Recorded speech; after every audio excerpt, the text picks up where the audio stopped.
Hey everybody, this is Jake Sanderson. I'm doing a movie review to the movie SHiVER, directed by Chase Merkley. So let's go ahead and get into it. First thing I'm going to be talking about is the story and the writing. The story essentially is about basically an outbreak, an infection that breaks out into the world and starts infecting people, makes them all like crazy and all that. Um, for the it's something we've seen before, but while watching it, for me at least, I thought it was fantastic because it seemed like it was just a new idea to me. But I think it was Roger Ebert who once said when it comes to a film, if it's an idea that's been done to death, the thing for the filmmakers to do is just to make it seem like it's new and you haven't seen something like this before. And that's definitely how I felt with it. So definitely props to Chase for that. And not only that, but it's not really a horror film. I mean, it is, but it isn't. It's like it has basically suspense and horror stuff in it, but that's not its like number one thing that's trying to be. It's more of a drama than anything else. Like following these characters and seeing how they cope with everything that's happening and their survival. Basically, it's a survival movie with added suspense and horror elements into it, which I love, because I love movies that deal with that and don't deal with just like straight on horror stuff like that. So I definitely appreciated that. In terms of the writing, I thought the writing was excellent. So not a lot of complaints, except the only things I would complain about is how there was just a little too much swearing from my viewpoint.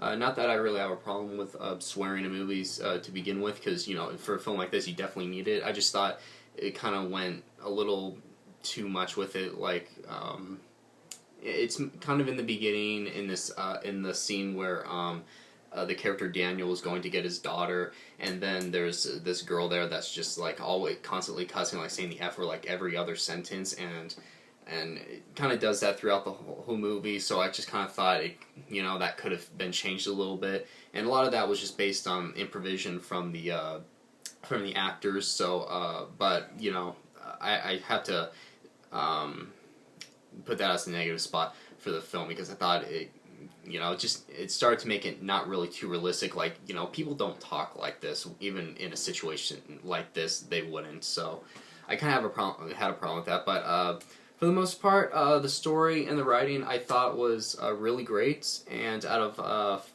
5 stars, I would probably give it around probably 4 out of 5 stars for right now. And go on to the next thing. I'm going to be talking about the directing, the pace, and the editing. I've always been a big fan of Chase Merkley. I've always been excited for every single film he sets out, from his short films. I've always been excited for it. And with this, in a 2-hour and 20-minute film, I thought he did a fantastic job directing it. The pace was excellent. Editing was great. Even it's over 2 hours long, it definitely didn't feel that way at all. It definitely didn't.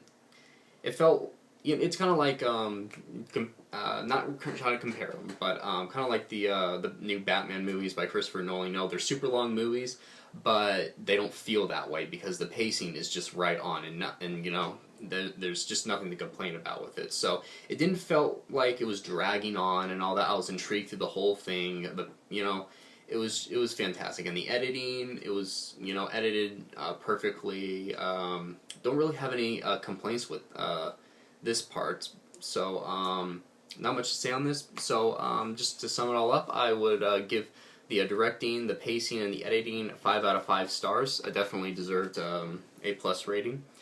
And next thing I'll be talking about is the acting. And for the most part, I definitely thought the acting was very good. There's a few times where, there's a few actors, mostly in the beginning, where I had a problem with. It was some of the students, they were just kind of like, I don't know the right word for it. I guess kind of overdoing it a little bit. I don't really want to say over the top, but they're just kind of overdoing it a little bit with all the stuff going on when the breakout was first happening, and they were all freaking out. I just thought they were just overdoing it a little bit, and it just didn't seem natural and real to me for the most part. But the acting for the most part was great. My top two characters I liked was Daniel and Hudson. Those were definitely my favorite characters, and nothing much more I can say with that. Just the acting was fairly good for the most part. The majority of the film, it was fantastic. It was pretty good. Honest rating for the acting, I would probably say a 4 out of 5 as well. So I would keep it as that. Next thing I'll be talking about is the effects, the special effects, and this is the part where I thought effects were pretty decent, but I still had some problems with them though. I'm going to talk about a part in the Red Band trailer, which is also in the movie. There's a scene where one of the infected people are running, and then the guy takes a gun out, shoots him in the head, and you see the blood splatter. But bullets going through his head this way, but the blood comes out this way, which just being who I am with science and all that, it just obviously wasn't real. It obviously wouldn't come out this way. It would come out this way. So I had a problem with that, but not saying like it looked fake or anything. Like it fell on the ground. It looked like it actually fell on the ground. It looked like real blood. So I give that's definitely a positive direction. But it just didn't come out. Didn't seem to come out incredibly great the way it should. There's another scene. I'm not gonna give it away though, but the scene is hopefully it doesn't spoil anything, but it's like they're in the car and then something's going on with the girl, and then all of a sudden the blood just splatters on the screen like that. It obviously looks like it was just like fake, effective blood splattering on the lens. Didn't look too real, but other than that, for the most part, the effects were really good. The sound effects as well with the guns and all that was good. So special effects is where I was a little muddy with it. So out of 5 stars, I'm gonna have to give it an honest rating of maybe. It's almost a 4, but not there yet. I guess maybe a 3.8 out of 5 I would have to give it. And the last part I want to talk about is my personal favorite, the music. And just to sum it up in just one word, it was awesome. Awesome music. I think the composers were Chase Merkley and Kerry Whitehouse, I think his name was. Forgive me if I pronounced it wrong. Yeah, they did a great job in the music. I spoke to Chase about it. Chase said he did more of the drama stuff, while Carrie did more of the suspense, action-y driven stuff.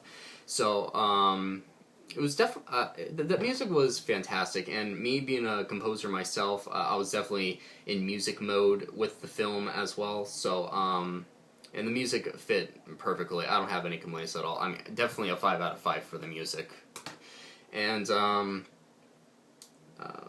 that's pretty much all the things I really wanted to talk about with the film. So overall, I think I would definitely give this film a 4 out of 5 stars. And another way to put it, where I live, the movie theater I usually go to, the most tickets cost is like $12.50. If I went to the theater, spent almost $13 to see this movie, I would come out thinking it was definitely worth it. I would definitely pay a full price admission for this film.